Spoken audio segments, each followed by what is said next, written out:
तहलके सुंझरे जे ॻोठ वॾे वरियाम रिली वारी जी जॻह ते मौजूदु आहियूं। जी जी हिन जी तारीख़ी हैसियत तमामु वॾी आहे। हुर तारीख़ में जॾहिं पाण अचूं था बचू बादशाह जेको ख़ानदान, त इन हवाले सां जॾहिं पाण मथे वञूं था त वॾो वरियाम रिली वारो, उन जो पुटु बचू बादशाह जंहिं अंग्रेज़ सरकार जे ख़िलाफ़ु तमामु वॾी हिकिड़ी जदोजहद तहरीक हलाई, इहो हिकिड़ो अलॻि बाब सब्जेक्ट आहे। पर हीअ जेका तारीख़ी जॻह आहे जंहिं घर पाण बीठा आहियूं, उहो वरियाम फ़क़ीर हुयो जेको शहीद सूर्य बादशाह जे वक़्त में वरियामानी तरीक़े जो ख़लीफ़ो हुयो। जीअं त बचू बादशाह पीरू वज़ीर ऐं पीर बख़्श वसाण जे इन सॼे तसलसल खे क़ाइमु कंदे हिते भर में पाण खे तारीख़ी जॻह पीर बख़्श फ़क़ीर जो नार बि मिले थो, जिते वरियामानी तरीक़े जे हवाले सां हिननि जूं दावतूं थींदड़ हुयूं, हिन जा ॻोठ आबाद हुआ, संदियूं वसंदियूं, वरियामानी तरीक़ो ऐं जमायत आबाद हुई। हीअ जंहिं थले ते पाण बीठा आहियूं उहो वरियाम फ़क़ीर जेको 1943 में शहीद कयो वियो। उहो फ़क़ीर जॾहिं हिते जमायत में हूंदो हुयो त जमायत जा माण्हू, छो त हीउ ज़िक्र जेको आहे सो ज़िक्र हिते तमामु हुन पीर साहिब जी जमायत में वधीक आहे, त हिते हिकिड़ो त ज़िक्र थींदो हो।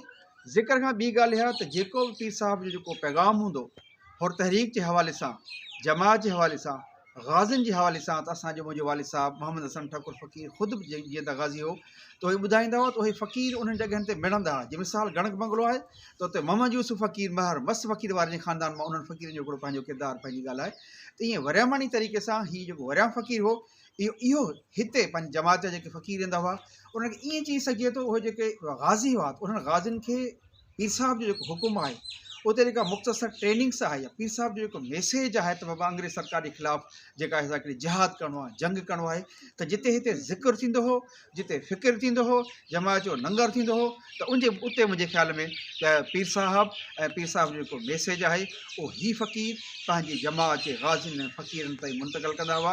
ऐं अहिड़ी तरीक़े सां असां चई सघूं था त वरियाम फ़क़ीर शहीद जेको आहे उन हुर तहरीक में हुनजो तमामु वॾो टॉपिक आहे। उन ते असां बाद में ॻाल्हि कंदासीं। छो त हीअ उहा जॻह आहे जिते वरियाम फ़क़ीर जॾहिं शहीद थियो ऐं उनखां पोइ उहो जेको जेल में हुयो, त उन जेल में जॾहिं हिते गुज़ारियो, त उनजो जेको वेस आहे, लुंगी आहे, ॿियूं उते जेल में जेके शयूं पातियूं वेंदियूं हुयूं, उहे सभु बि निशानी तौरु हिन फ़क़ीर वटि मौजूदु आहिनि।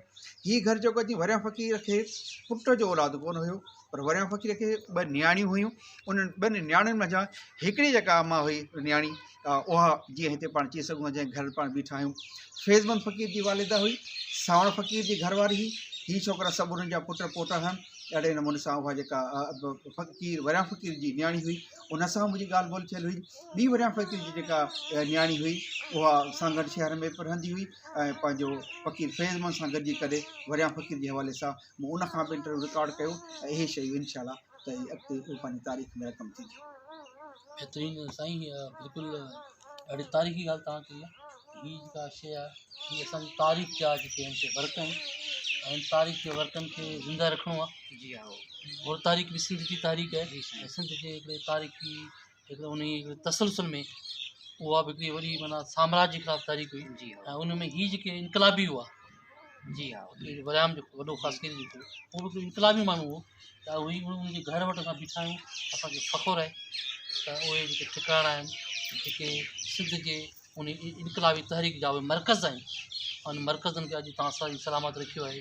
ऐं उहे यादूं असांखे ख़ुशी थी आहे तमामु।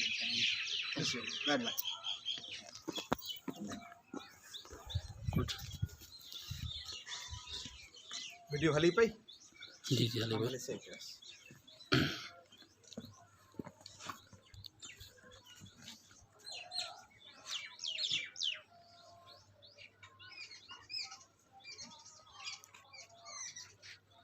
साइन बंदि कयोसि